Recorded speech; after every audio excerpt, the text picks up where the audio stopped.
my great friend, he is a great friend, Governor O'Malley. My dad, the Biden family, started off in Baltimore. They don't say Baltimore, it's Baltimore. In Baltimore. But we've been friends for a long time. And I just want to say at the outset, if you ever want anybody on your team, whether it's an athletic team, whether you're in a battle, whether it's a political team, whether it's a team just trying to help, you want O'Malley. The guy has guts. No, I mean it sincerely. He not only has political courage, he has physical courage. He's across the board. If I ever want anybody standing next to me, I want O'Malley there with me. And I mean that sincerely. It really matters.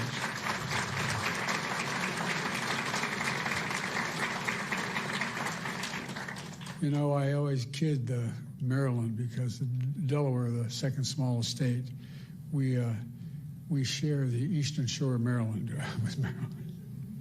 But we're close friends. And folks, you know, it's no surprise that he did a hell of a job when I asked him to be commissioner of the Social Security. And the reason I did that, it was not an ordinary transition for a governor. But I knew, I mean this from the bottom of my heart, I knew we needed someone with some guts, some toughness, who would fight for every single penny that it needed, that would try to restore the integrity of the system. And to everyone here today, I want to thank you, all of you, very much for this award. It means a great deal to me coming from you. And I mean that sincerely. It means a great deal. You're in the front lines every single day. You're helping, you're advocating for your fellow Americans, Americans with disability. It's a big deal. We talk about what happened to the physical side of it if we didn't have Social Security. Think of what the psychic calm it gives so many people who just don't know where to go, don't know how to traverse what needs to be done, or alone. Last fall, on the White House lawn, we celebrated the anniversary of the Americans with Disabilities Act. As a United States Senator 400 years ago, I was looking back on it. God almighty, I've been doing this 50 years. It's hell turning 4 years old, anyway. But back in the year 1990, I was the co-sponsor of the Americans with Disabilities Act as a United States Senator. In my view, and I suspect many of you, it was one of the most consequential civil rights laws in American history. That's what got me involved in politics in the first place. Delaware, like Maryland, was one of those states, it was a slave state. We had all the vestiges of what was going on back in the day. We were one of those states that still, I remember moving from Scranton, Pennsylvania down to Wilmington, Delaware, and Cole died. My dad moved back to where we could get a job. And I remember I pulled into, my mom would drive us on the Philadelphia Pike connecting Wilmington and Philadelphia. And we lived in an apartment complex. And she'd drive us it was only about half a mile to Holy Rosary School in Claymont. But it was so dangerous, she wouldn't let us walk up because of access road. And I remember pulling into the parking lot. And I had never seen hardly any black people in Scranton at the time and I was only going in the 4th grade. And I remember seeing the kids going by at the time called colored kids on a bus going by. They never turned right to go to Claymont High School. I wondered why. Asked my mom, why? So in Delaware, they're not allowed to go to school, in public school, with white kids, honey. That sparked my sense of outrage as a kid, just like it does. I mean, and these young kids right here can tell you things affect them when they learn about something that's really just unfair and unjust. You know, my dad was an honorable man.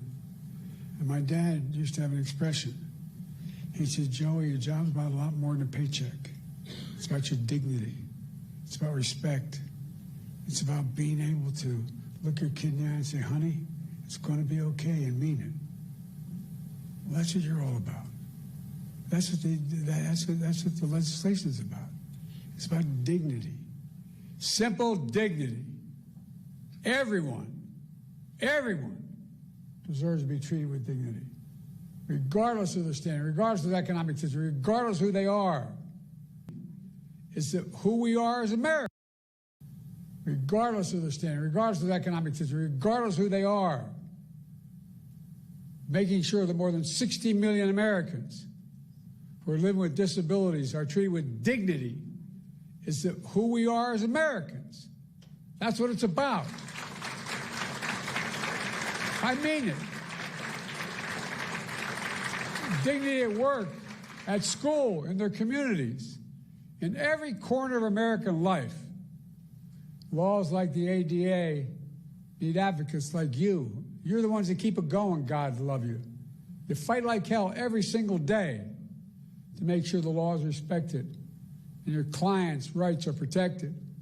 So from the bottom of my heart, I mean this. I give you my word as a Biden. From the bottom of my heart, I say thank you. Thank you for what you're doing. Thank you for your commitment to the dignity of all Americans, because that's what ultimately this is about. Folks, today I want to talk to you about an issue that's front and center right now for millions of Americans, Social Security.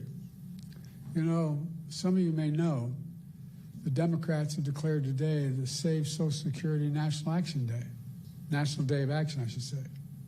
We know just how much Social Security matters to people's lives. Everyone in this room fights for people with disabilities who rely on Social Security to survive. To survive. Not just the physical side, it's the mental side. It's the mental side. You make sure folks get the benefits they earn after a lifetime of hard work. The work they do is more than just a profession, what you do. It's a calling. It's not just a profession. And Social Security is more than a government program. It's a sacred promise we made as a sacred promise. 73 million Americans receive Social Security. From their first paycheck for their entire life, they pay into Social Security. And in return, they count on Social Security to be for them when they're going to need it. Folks must never, ever betray that trust or turn our backs on that obligation. That's why during my presidency, we protected Social Security and made it stronger. Martin, the governor, can tell you. We came into office, Social Security Administration had its lowest staffing, she referenced it, lowest staffing levels in 50 years. And demand was going through the roof because of my generation and the baby boom generation reaching the retirement age. So the demands on Social Security increased significantly. Our administration secured nearly $2 billion to reduce the backlogs and improve customer service. We slashed wait times for folks in need who are calling the 1-800 number. We got it down to under 13 minutes. It used to be 3 times that long when we took office. We made it easier for people to get help with their claims online. We reduced how long it takes to review a case. We fixed the appeal system to make it uniform in all 50 states, which made a difference. We strengthened the anti-fraud measures to protect people's identities and to make sure benefits are going to people who actually they belong to. By the way, those 300-year-old people getting that Social Security, I want to meet them because I like to figure out how they live out. A hell of a thing, man. I'm looking for longevity because it's hell when you turn 40 years old. But as a result, by the time we left office, we had improved every single line of customer service, from applying for disability to filing an appeal to reporting fraud. It all became more efficient and more effective. And I'll bet it made your jobs easier, too, in the process. Now, these achievements may not sound so glamorous to most people, but you know, they're absolutely essential. In my view, one of the most important jobs of any elected official is to make sure the government works for the people, works for all people. It's understandable. They can understand what it is. And then we keep our promises to the people, to all the people. That's exactly what we did, thanks to all of you. I also signed into law the Social Security Fairness Act. That act eliminated 2 unfair rules so public employees wouldn't get shortchanged, the government pension offset and the windfall elimination provision. can never come in ever again.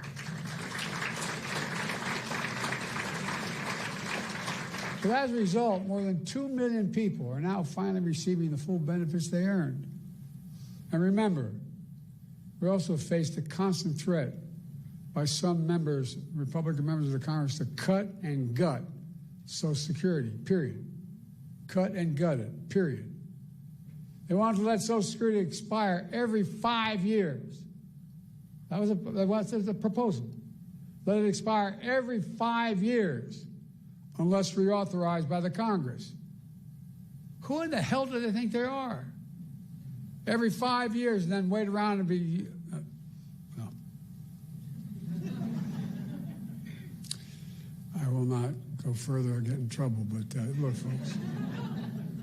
You can imagine the chaos it would have charged. Every 5 years, Congress is going to step up. You imagine this Congress stepping up?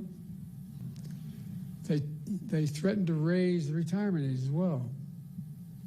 Now, that might not be a hardship for someone working in a comfortable job. But if you're on your feet all day, you're doing manual labor all day, you're working with a disability, it's a very different matter. And then they even tried to face cuts, force cuts on Social Security during the negotiation of the debt ceiling. These are wonderful guys. Last time this guy had the job, he raised the debt ceiling because of an enormous and profligate tax cut to the super wealthy. And then he said, look, then they started talking to his colleagues. Well, maybe we can do something about Social Security, but we got to do something about the debt ceiling. How are we going to do? We can find the money in Social Security. Unless we do what they wanted to cut Social Security. Not on my watch. We refuse to go along with any of that. Look, Americans have always been able to count on these benefits. So let me pause a second here and say this. We talk about the physical needs that Social Security provides for people, particularly hardworking people, people retired, people on the edge. But the psychological impact is profound. Profound. You're a man or a woman, you're 70 years, 80 years old, you're not in good shape, you have a disability, and you hear the check may not come. How do you sleep at night? How do you sleep at night? We lived up in Wilmington in a 3-bedroom split-level home in a new development, 40 homes, with 4 kids and a grandpa living with us. And I remember our headboard was near my dad's and mom's room. And you could tell when Dad was restless. I remember asking one night my mom, what's the matter with Dad? The next morning, she just found out that we're not going to provide insurance anymore where he works. Well, imagine if you're somebody who's been struggling your whole life. You're literally counting on Social Security to buy your food, just to get by. And you hear the threats about what may happen. Many of these beneficiaries, that's their only income. If they were cut or taken away, it'd be devastating, devastating for millions of people. And the psychological pressure we put people under by having this debate is absolutely devastating. That's why we work so damn hard to make Social Security Administration stronger than it's been in years. And that's why I asked the governor to take over, by the way. But look what's happened now.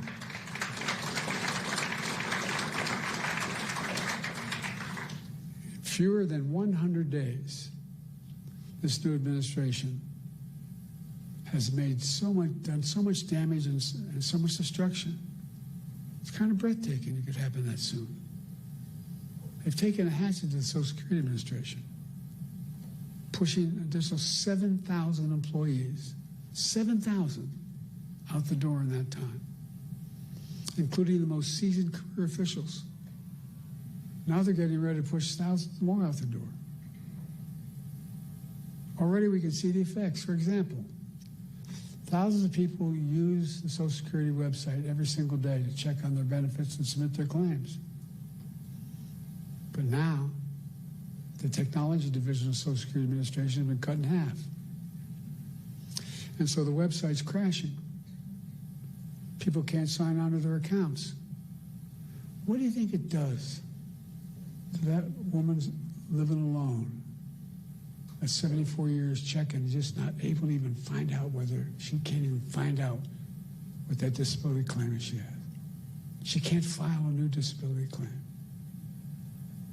And a lot of these people are being told incorrectly that their benefits have ended. Imagine the panic that causes if you're a retiree living alone with only Social Security to depend upon. So now people are overwhelming the phone lines. They're showing up at the local Social Security office, tearful and frantic, and told, "Do you have an appointment?" In that tone, by the way. I can give you a personal example if I'm not going to, though. To cap it all off, serious people are now generally concerned for the first time in history, for the first and only time in history, that Social Security benefits may be delayed or interrupted. Folks, let's put this in perspective. In the 90 years since Franklin Roosevelt created the Social Security system, people have always gotten their Social Security checks. They've gotten them during wartime, during recessions, during a pandemic. No matter what, they got them. But now, for the first time ever, that might change. It would be calamity for millions of families, millions of people. But the current Secretary of Commerce doesn't seem to get it. Or based on his comments, he doesn't seem to even care. Many of you saw what he said the other day. And by the way, he's a billionaire. God love him, as my mother would say. Paying 8.5% in taxes. Anyway, billionaires, I don't know what he's paying. But when he talked about the possibility of Social Security checks not going out this month, he shrugged it off. Here's what he said. He said his 94-year-old mother-in-law wouldn't complain, wouldn't bother her. She's probably a lovely woman. No kidding. Her son-in-law is a billionaire. What about that 94-year-old mother living all by herself? Doesn't have a billionaire in the family. Or all the retirees who depend on that monthly check to feed themselves. All those people with disabilities have no other source. What about all those people? That's who you fight for. So they so desperately need you. And folks, it's not just the Secretary of Commerce. We heard how others, empowered and emboldened by this administration, talk about Social Security. One of them called it a Ponzi scheme. A Ponzi scheme? What the hell are they talking about? People earn these benefits. They paid into that benefit. They rely on that benefit. And no one should take it away. You know, Franklin Roosevelt had a different view. He was president coming out of the Great Depression. He and all his colleagues saw great suffering, so much poverty. He also took steps to raise standard of living for ordinary Americans, including creating Social Security. He himself was from a very wealthy family. He didn't need Social Security, but understood how much it would mean to millions of Americans. He knew it would make America stronger in the process, and it has. It makes our economy stronger. It makes the community stronger. It makes families stronger. It gives peace of mind. That's why the vast majority of Americans, including many wealthy Americans, still support, thank God, Social Security. And very wealthy billionaires still support Social Security. They may not rely on themselves, but they know. They know.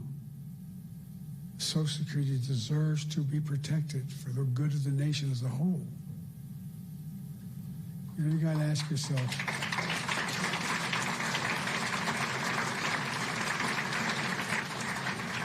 Got to ask yourself, why is this happening? Why are these guys taking aim at Social Security now?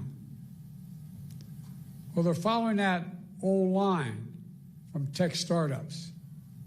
The quote is, move fast, break things. Well, they're certainly breaking things. They're shooting first and aiming later. And as a result, the result is a lot of needless pain and sleepless nights. My friend Governor O'Malley knows what they're really up to. He says, and I love his quote, they want to wreck it so they can rob it. They want to wreck it so they can rob it. And why do they want to rob it? In order to deliver huge tax cuts to billionaires and big corporations and keep it going. They want to make permanent the 2017 tax cuts, which overwhelmingly benefited the wealthiest Americans and the biggest corporations. That's going to cost $5 trillion. Where are they going to get $5 trillion to pay for it? Well, then continue to run the deficit up. Well, what do they always do? By running up the national debt, number one, and then by taking the money from someplace else. What are the two big pots of money out there in raw numbers? Social Security and Medicaid. Well, from other programs that people rely on and have paid into. Republicans, or these guys, are willing to hurt the middle class and the working class in order to deliver significant greater wealth to the already very wealthy. Who in the hell do they think they are? I really think I mean, just basic decency. Who do they think they are? I think anybody should go out. They can make it $1 billion a year. They can, fine. But pay your fair share. You know what the average? We have 1,000 billionaires in America. You know the average federal tax they pay? 8.2%. Anybody want to trade that number? What you're paying? Folks, look. Let me close. I'm sorry to go on so long, but it's just, anyway. I grew up in Scranton, Pennsylvania as a kid, and then Claremont, Delaware. Middle-class towns, working-class towns. Places where people worked hard all their lives with the promise that they'd be able to retire someday with a little bit of dignity. Because they've been paying in a thing called Social Security since the very paycheck they ever earned. These people get knocked down every day, learn to get up. My dad's one is when you get knocked down, just get up. Get up. They get up every day. The last thing they need from their government is deliberate cruelty. It's about people and neighbors across the country who look out for each other. You don't see empathy. They don't see it as a sign of weakness. They see empathy as a decent instinct. They don't see cruelty as a sign of strength. Social Security is about more than retirement accounts. It's about honoring a fundamental trust between government and people. It's about peace of mind for those who work their whole lives so they can rest assured they'll have a chance. They'll get back some of what they earned and what they deserve. But more than anything else, I mean this sincerely. And as my friend says, maybe it's the Irish of it in me, but it's about who we are as Americans. Who are we? What makes us distinct from the rest of the world? It comes down to basic, in my view, fundamental American values. Nobody's king. Nobody's the boss. Everybody has a shot. All people are asking for is a shot. honesty, decency, where hard work is rewarded. Have some faith in each other. Fairness, simple fairness. We can't go on like this as a divided nation, as divided as we are. Like I said, I've been doing this a long time. It's never been this divided. Granted, it's roughly 30%, but it's a 30% that has no heart. What we see in America, that's what we believe in, fairness. And that's the America we can never forget or walk away from. Folks, I mean this. I know it sounds trite, but I have to remember who we are. We're the United States of America. The United States of America. The most unique country in the history of the world, and that's not hyperbole. Every other nation was founded because of religion, geography, ethnicity. We're the only nation in the world founded on an ocean. We hold these truths to be self-evident, that all men and women are created equal, endowed by their Creator. That's the one thing that unites us, an idea. Every other nation was because of a purpose. It's an idea. And how can we fulfill the outcome, the meaning of that idea? We walk away from just basic fundamental decency. Folks, sorry to go on so long, but I feel deeply about this. You know,